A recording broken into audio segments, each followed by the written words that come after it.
शांति।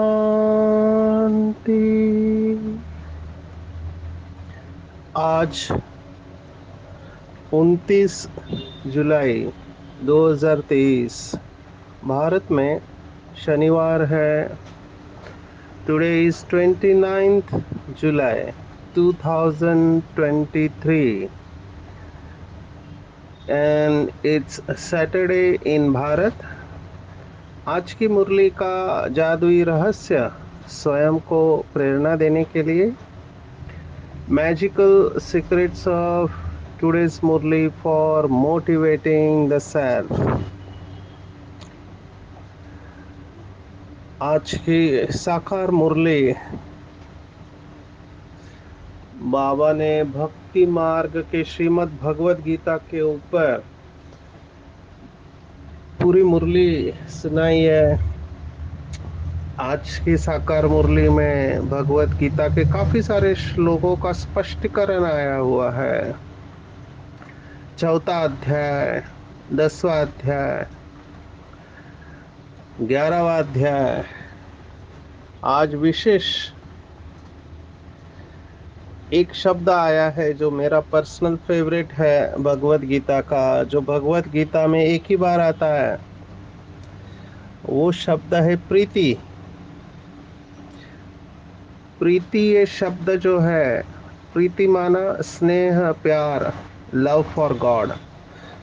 भगवत गीता के 10वें अध्याय में विभूति योग में 10वां श्लोक है, तेषाम सतत युक्तानां भजताम प्रीतिपूर्वकम।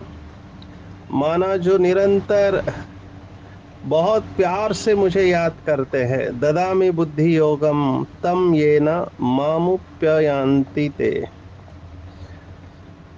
ददामि बुद्धि योगम माना मैं उन्हें बुद्धि योग देता हूँ जो सतत भजताम प्रीतिपूर्वकम माना प्रीति से, प्यार से मुझे निरंतर याद करते हैं। इसी के ऊपर ये दो शब्द है। ये इस श्लोक में दो शब्द आए, प्रीति और बुद्धि। ये दो शब्द को जोड़ दिया जाए तो प्रीत बुद्धि बन जाता है, और इसके अपोजिट है विपरीत बुद्धि। तो आज की पूरी मुरली प्रीत बुद्धि और विपरीत बुद्धि, इन शब्दों को लेकर हम चलेंगे।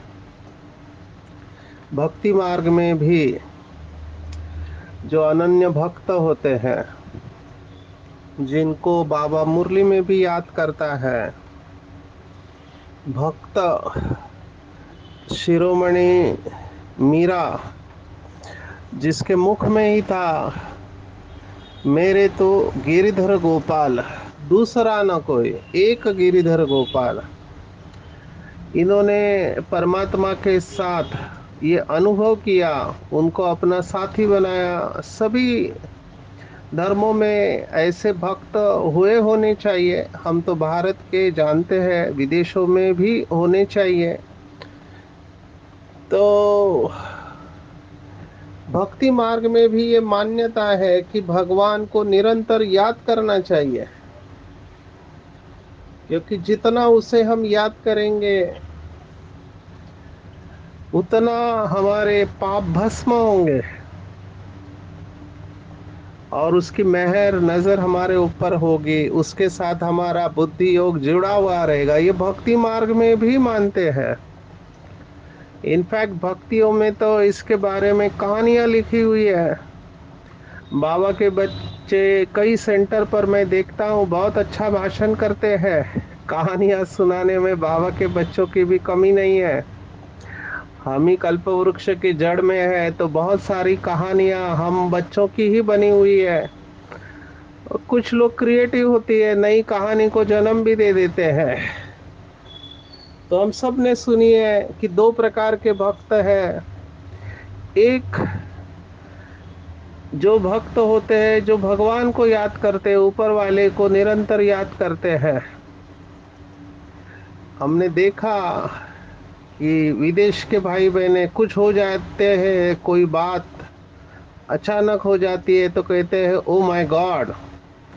मानो उस वक्त भी उनको माय गॉड ही याद आता है। और हमारे मुस्लिम भाई बहने जो भी ऊपर वाले को याद करते हैं, उनके तो बोल में ही ये शब्द आता है, इंशाअल्लाह या माशा अल्लाह, सुभान अल्लाह। तो हर वक्त वो क्रेडिट ऊपर वाले को देते हैं। और भारत में तो कई सारे हिंदू धर्म में ऐसे कहावते हैं, वो कहते हैं कि भगवान के घर पर देर है पर अंधेर नहीं है, भगवान सब कुछ देख रहा है। हम डॉक्टर्स भी, ये देखो कितना गहराई में गई होगी ये मान्यता। हमारे पास सीरियस पेशेंट आते हैं तो हमने देखा है कि अच्छे अच्छे डॉक्टर लास्ट में बोल देते कि हमारे हाथ में जितना था हमने कर दिया, अब ऊपर वाले के हाथ में है, तुम उसको याद करो। बहुत डॉक्टर्स अपने क्लिनिक में एक वाक्य लिखते हैं, बहुत सुंदर वाक्य है, आई ट्रीट ही क्योर्स। माना मैं केवल दवाई देता हूँ, ठीक वो करता है। इन सब में अगर आप देखेंगे तो बेसिक भाव यही है कि ऊपर वाले की याद में रहना है, क्रेडिट उसको देना है। क्योंकि क्रेडिट अगर हम खुद लेंगे तो हमारा अहंकार बढ़ने के चांसेस होते हैं। और जितनी परमात्मा को क्रेडिट देंगे, परमात्मा को दिल से धन्यवाद देंगे, शुक्रिया अदा करेंगे, तो उतना हमारे अंदर नम्रता का गुण आते जाता है और हमारी बुद्धि उसके साथ जुड़ने लगती है। हमारे इधर भी बाबा ने ये स्पष्ट कहा है कि निरंतर योगी रहना चाहिए, जिसको जगदीश भाई ने बहुत अच्छा कहा, हमारे आदरणीय जगदीश भाई जिन्होंने ब्रह्मा कुमारी का लिटरेचर लिखा हुआ है। तो उनको एक बार टॉपिक दिया गया, गहरा योग, योग की गहराई। हमने देखा ये टॉपिक ज्यादातर हमारे आदरणीय वरिष्ठ भाई निर्वैर भाई जी को दिया जाता है, क्योंकि वो उस अवस्था में रहते हैं। तो जगदीश भाई जी को भी ये टॉपिक दिया गया, तब उन्होंने बहुत सुंदर कहा कि योग केवल गहरा नहीं होना चाहिए, गहराई के साथ में लंबाई और चौड़ाई भी होनी चाहिए। अभी ये है मास्टर गणेश। तो उन्होंने कहा गहरा या पावरफुल योग के साथ लंबा माना निरंतर योग भी चाहिए और चौड़ा माना सर्व संबंधों की याद चाहिए। संस्कृत में कहते हैं ये न के न प्रकरे न, माना कैसे भी करके आपके बुद्धि में परमात्मा की याद निरंतर बनी रहनी चाहिए। अभी क्यों भक्ति मार्ग में और ज्ञान मार्ग में दोनों में इसको इतना इम्पोर्टेंस दिया गया है? क्योंकि अगर परमात्मा की याद नहीं रही तो बाबा ने जैसे आज कहा कि बुद्धि में या तो निश्चय है या तो संशय है, कब माया प्रवेश करेगी पता ही नहीं चलता है। और जब माया प्रवेश करते हैं तो सबसे बड़ा पेपर बीके भाई बहनों के लिए, जो बाबा ने कई बार कहा हुआ है, वो माना नाराज होना। ऐसे जो बाबा के बच्चे नाराज हो जाते हैं किसी से भी हो, ड्रामा से, ब्राह्मणी से या टीचर से या ब्रह्मा बाप से, भगवान से भी नाराज हो जाते हैं, खुद से नाराज हो जाते हैं। इन लोगों को टाइटल देना चाहिए नाराज योगी। ये राजयोगी नहीं है, नाराज योगी है। शिव भगवान वाच है, बाबा ने कई बार मुरलियों में कहा है कि जो राज को जानते हैं वो नाराज नहीं होते हैं। तो इनको राजयोग के गहराई में जाना चाहिए। भगवत गीता का 9वां अध्याय बहुत गहराई से स्टडी करना चाहिए। 9वें अध्याय में बहुत सारी बातें आई है। आज बाबा ने चौथा और 9वां अध्याय का श्लोक बताया है कि चौथे अध्याय में जो श्लोक है, 11वां श्लोक है, 11th verse in 4th chapter of Bhagavad Gita. ये यथा माम प्रपद्यन्ते तांस तथैव भजाम्यहम् मम वर्तमान वर्तन्ते। माना मेरे पास जो जो जिस भावना से आता है उसकी वो भावना मैं पूर्ण कर देता हूं। मम वर्तमान वर्तन्ते मनुष्यः पार्थ सर्वशा। जाकी रही भावना जैसे प्रभु मूरत देखी तीन तैसे। मैं देखता हूँ हर जगह पे संगठन में जब कोई बात होती है, हर एक अपनी बुद्धि के अनुसार चलता है। इसमें आप कुछ नहीं कर सकते। हमको दिखाई देता है जब कोई चैलेंज होती है, हर एक की बुद्धि अलग अलग डिसीजन देती है। We have to accept this variety of drama. तो जिसकी जैसी भावना होती है उसको वैसे प्रभु मूरत दिखाई देती है। तो भारत में ये मान्यता बहुत बहुत डीप चली गई है। सूर्य कोटि समप्रभ कहते हैं, माना कोटि सूर्य के समान जिसका प्रकाश है। अभी वो आप एक सूर्य को देख नहीं पाते हो, 1000 सूर्य को, कोटि सूर्य को कैसे देखेंगे। और फिर कहते कि अब बस करो। मुझे कई सारे भाई बहने प्रश्न भी पूछते हैं। तो YouTube पर आजकल तो बहुत सारे वीडियो की मैं कहूँगा एपिडेमिक है, वीडियोस का भी।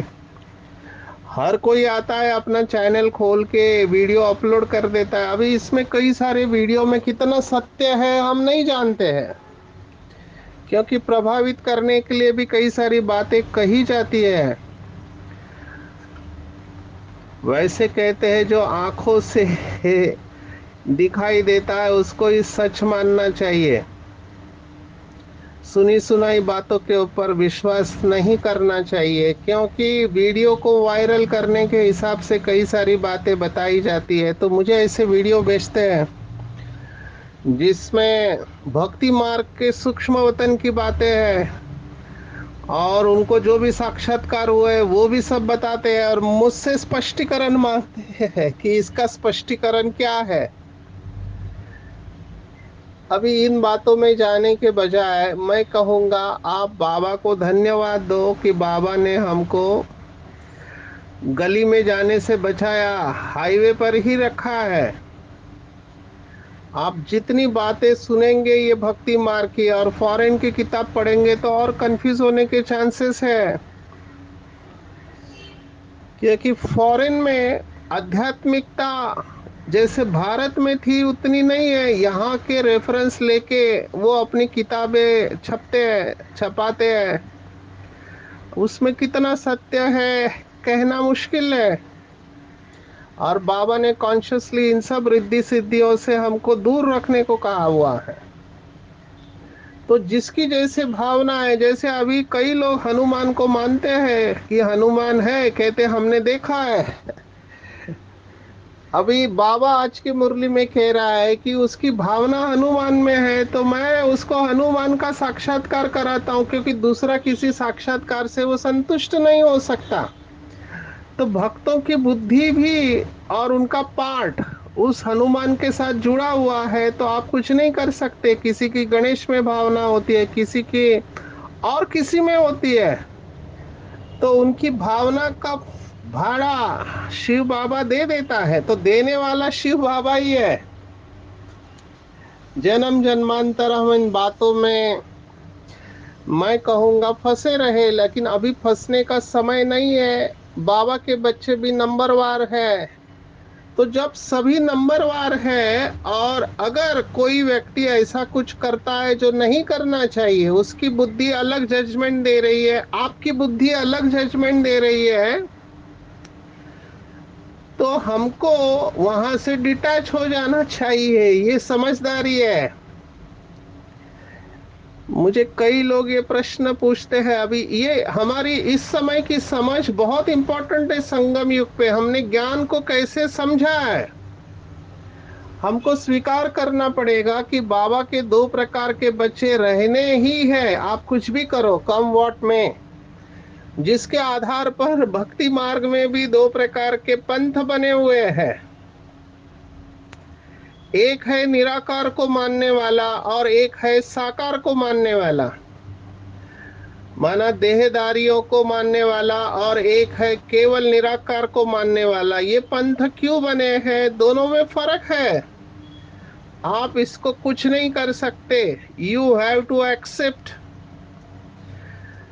श्रीमद् भगवत गीता की विशेषताओं के बारे में सुनाते हैं कि Shrimad Bhagavad Gita as per local calculations, माना भक्ति मार्ग के कैलकुलेशन के अनुसार 5000 साल से है। लेकिन 5000 साल से ये किताब, आसमानी किताब कहेंगे इसको, ये किताब लोगों को हर युग में अलग अलग प्रेरणा देती आई हुई है।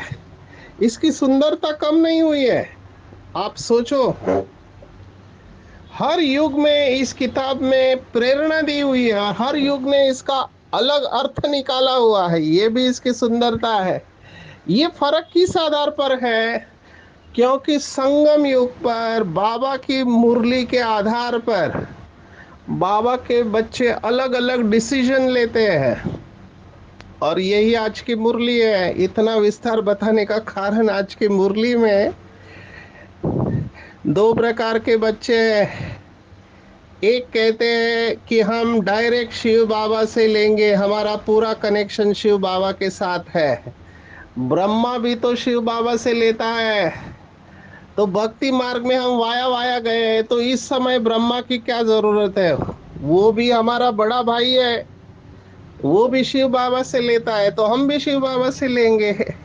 ये है निराकार को, केवल निराकार को मानने वाले।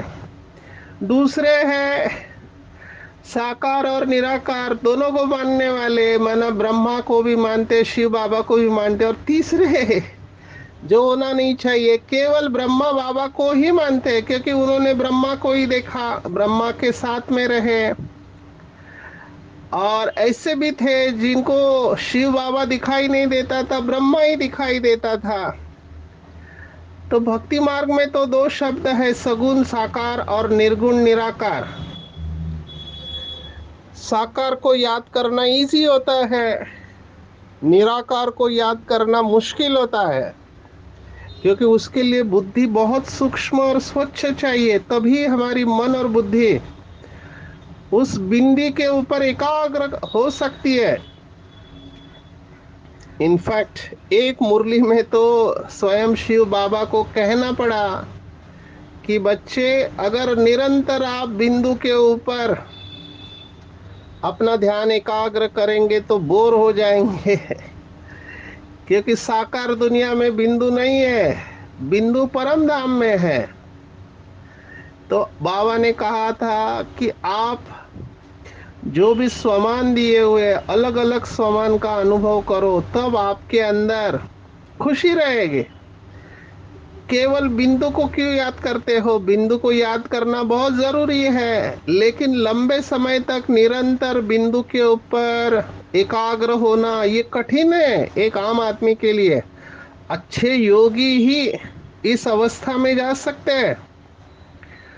जैसे मैंने कुछ दिन पहले अनुभव सुनाया कि एक बाबा का बच्चा, अभी उनका अनुभव हम स्वीकार करें तो 11 से 5 वो योग करते थे, और उसके बाद 5 बजे सोते थे 8 बजे तक, और फिर ड्यूटी दिन भर में। तो मेरा लॉजिकल प्रश्न था कि आपकी नींद कैसे पूरी होती है? क्योंकि उन्होंने कहा 1.5 साल तक ये अभ्यास किया। तब उन्होंने कहा जब परम धाम में बुद्धि स्थित हो जाती है तो वो नींद के समान होता है। अभी इसमें थोड़ा कैच है कि आप योग कर रहे हैं या बैठे बैठे सो रहे हैं ये पता नहीं चलता है, लेकिन हिम्मत हिम्मत जो रखते हैं इसकी भी दाद देनी पड़ेगी, क्योंकि बैठ के 11 से 5 1 2 दिन नहीं है, 1.5 साल तक ये बहुत बड़ी अचीवमेंट है मेरे हिसाब से। और उस आत्मा की अवस्था हम देखते हैं कि उसके अंदर जो पावर्स है वो दिखाई देती है। तो परम धाम में समय की वासना नहीं होती है, there is no time. Time नीचे है क्योंकि मूवमेंट नीचे है, परम धाम में कोई मूवमेंट नहीं है। तो वहां पे रिवर्स हो जाता है। रिवर्स माना जिसको हम कहते हैं कि बायोलॉजिकल एज, हमारा शरीर का एक क्रोनोलॉजिकल एज होता है। किसी की उम्र 50 है, 60 है, 70 है, लेकिन अंदर से वो शरीर 40 साल का हो सकता है, 30 साल का हो सकता है। तो भले उम्र ज्यादा है लेकिन अंदर से शरीर जवान है, उसको कहते हैं क्रोनोलॉजिकल एंड बायोलॉजिकल एज। जिसको बाबा ने भी एक्सेप्ट किया हुआ है कि योगियों का स्वास्थ्य अच्छा होता है, योग से हेल्थ अच्छी बनती है। तो इस पॉइंट को बहुत अच्छी तरह समझना है कि ब्रह्मा के बगैर हमको शिव बाबा मिल नहीं सकता। बाबा के भाव को समझना है, शब्द को नहीं पकड़ना है। एक तरफ बाबा मुरली में ये भी कहता है कि ब्रह्मा को याद नहीं करना है क्योंकि पतित पावन शिव बाबा है, और दूसरे तरफ बाबा ये कह रहा है कि ब्रह्मा के बगैर आपका कुछ नहीं हो सकता। तो दोनों बातों में बाबा का भाव समझना चाहिए कि हमारा जो भी कनेक्शन शिव बाबा के साथ है वो वाया ब्रह्मा ही है। बगैर बाप के दादा कुछ नहीं कर सकता, दादे का वर्षा नहीं मिल सकता। इसीलिए आज का जो सार और प्रश्न है दोनों इसके साथ जुड़ा हुआ है कि कदम कदम पर शिव बाबा की श्रीमत लेनी है, अपना सब समाचार ब्रह्मा द्वारा बाप को देना है। बाबा ने मुरलियों में कहा है कि जितना आप ब्रह्मा को याद करेंगे उतना शिव बाबा भी याद में आएगा, और जितना शिव को याद करेंगे तो ब्रह्मा भी याद आएगा। हमारा जो लक्ष्य है ब्रह्मा कुमारी ईश्वरीय विश्वविद्यालय का बाप समान बनना, तो बाप समान माना हमने पहले भी देखा कि ब्रह्मा बाप समान फरिश्ता और शिव बाप समान बिंदु स्वरूप, ये दोनों हमारा लक्ष्य है। इसलिए योग में जितना हो सके ये दोनों अवस्थाओं का अनुभव करना है। तो इस बात को बहुत अच्छी तरह समझना है कि ये नहीं कह सकते कि ब्रह्मा का साथ हमारा कोई कनेक्शन नहीं है। जो भी साक्षात्कार हुए ज्यादातर ब्रह्मा बाप के हुए, क्योंकि बिंदी का साक्षात्कार समझ में नहीं आएगा। आज तो बाबा ने ऐसा शब्द इस्तेमाल किया है जो बहुत कम ना के बराबर आता है। बाबा ने कहा ऐसे भी मंद बुद्धि है जो कहते हैं हम तो शिव बाबा को ही याद करते हैं। बाबा ने उनसे मंद बुद्धि कहा है, अच्छा शब्द नहीं है, लेकिन भगवान यूज कर रहा है तो इसका भाव समझना चाहते हैं कि शिव बाबा और ब्रह्मा बाबा दोनों को याद करना है, अपना समाचार पूरा ब्रह्मा बाप को देना है। अभी जितने भी मैसेजेस जाते हैं, जितनी भी बहनें ट्रांस में जाती है, तो वो शिव बाबा से बात कैसे करेंगे? वो वतन में जाएंगे तो ब्रह्मा ही रथ है, ब्रह्मा आदि से अंत तक रथ था है और रहेगा। ये भी बात आज मुरली में बाबा ने टच किया है। वो समझते हैं श्रीमद् भगवत गीता श्री कृष्ण उवाच है, और बाबा कहता है कि श्री कृष्ण तो संपूर्ण देवता है, उसके अंदर अगर शिव बाबा आए तो पूरी दुनिया पहचान लेगी। श्री कृष्ण का जन्म भगवत गीता से हुआ है तो भगवत गीता उसकी माता है।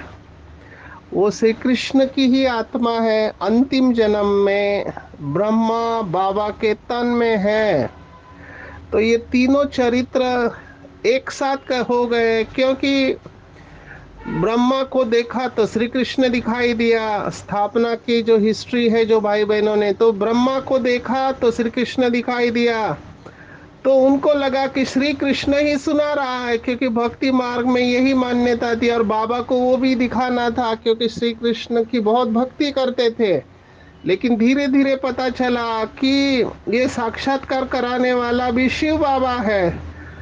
तो आप सोचो, एक तन है, शरीर ब्रह्मा का है, लेकिन उसमें श्री कृष्ण दिखाई दे रहा है और है शिव बाबा। तो तीनों के चरित्र अलग है, श्री कृष्ण का चरित्र अलग है, ब्रह्मा का अलग है और शिव बाबा का अलग है। पूरी जादू करने वाला है शिव बाबा। लेकिन जिन बाबा के बच्चों ने ब्रह्मा को देख के श्री कृष्ण को देखा, या जिन्होंने ब्रह्मा के तन में शिव बाबा को देखा, या जिन्होंने ब्रह्मा को देखा, यही बच्चे जब भक्ति चालू करेंगे तब वहां पे ये सब कंफ्यूजन लेके जाएंगे। यहाँ का कंफ्यूजन वहां पे इमर्ज होगा और उस अनुसार उनका पाठ चलेगा। तो अभी हम कल्प वृक्ष की जड़ में है, इसलिए यहाँ पे क्लैरिटी बहुत जरूरी है। यहाँ पे स्पष्टता चाहिए कि पूरी जादू करने वाला शिव बाबा है, साक्षात्कार कराने वाला शिव बाबा है ब्रह्मा के द्वारा। जब ये क्लैरिटी आ जाती है तो निश्चय पक्का हो जाता है कि हमको जो भी बातें करनी है थ्रू ब्रह्मा, इसलिए हम लेटर लिखते हैं तो शिव बाबा को लिखेंगे, लेकिन केयर ऑफ ब्रह्मा ही लिखेंगे उसमें। और कदम कदम पर राय लेनी है, ये बहुत इंटरेस्टिंग और इम्पोर्टेंट है। जितना जितना हम बाबा की याद में रहने लगेंगे, बाबा के बच्चों का अनुभव है कि वो अनुभव करते हैं कि चलते फिरते जैसे ब्रह्मा बाबा मेरे साथ है। हम ये अनुभव करते हैं, बाबा का फोटो आंखों के सामने होता है और बाबा हमको आंखों से सब सुना देते हैं। हमारी अवस्था का पता चल जाता है। बाबा की आंखों में इतना प्यार और इतनी आशा रहता है कि ये मेरा कुल दीपक है, मेरा नाम रोशन करने वाला है। तो बाबा बहुत आश से हमारी तरफ देखता है कि ये मेरे आशा का दीपक, सफलता का दीपक बनने वाला है। ये है इतने ऊंचे से ऊंचे बाप की संतान और वर्तमान समय कर क्या रही है। इसलिए बाबा को पूछना पड़ता है, बच्चे खुश राजी हो? शारीरिक बीमारी तो आनी है, लेकिन रूहानी बीमारी, बाबा ने कहा पत्र नहीं लिखते हैं कभी भी बाप को। तो ऐसे बाप को जो हमको रोज लव लेटर लिखता है इतना दूर से आके। ये मुरली के बाद बहुत लोगों ने ये प्रोजेक्ट चालू किया था, लेटर टू गॉड। रोज एक पत्र लिखना चाहिए, रोज भले 2 लाइन लिखो, लेकिन लिखो। बाबा को रोज पत्र लिख के, कागज के ऊपर लिखना है, वर्बली बोलना मैं समझ सकता हूँ, लेकिन लिखना बहुत अच्छा है।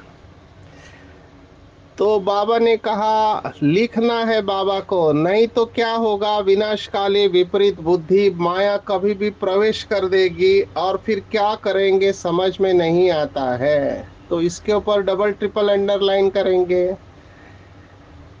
कि हर वक्त बाबा से बातें करनी है, बाबा को अपने दिल का हाल सुनाना है थ्रू ब्रह्मा।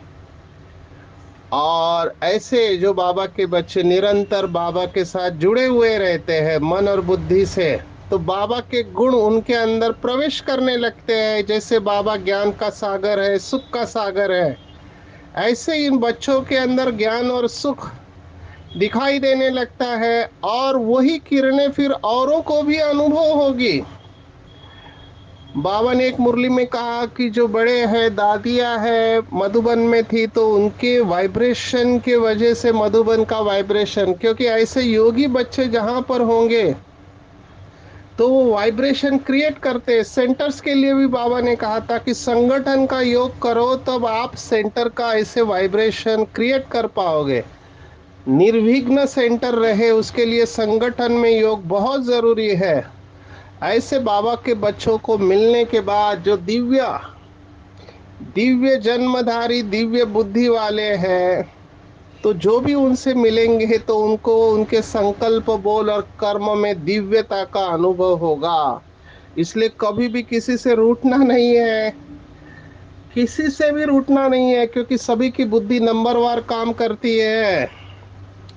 और राजधानी बन रही है तो सभी राजा नहीं बनेंगे, कोई महाराजा, राजा, साहूकार, रॉयल प्रजा, उसकी प्रजा, चांडाल, सभी प्रकार के चाहिए। इसलिए डिस्टर्ब नहीं होना है, ना नाराज होना है, ना बाबा का हाथ छोड़ना है, लेकिन बाबा को कदम कदम पर बाबा से बात करना है। कोई डिसीजन लेना है तो अपने मन और बुद्धि के आगे ब्रह्मा बाबा, शिव बाबा का फोटो लाना है, बाबा से बात करके फिर डिसीजन लेने, तो प्रीत बुद्धि बन विजयी बन जाएंगे।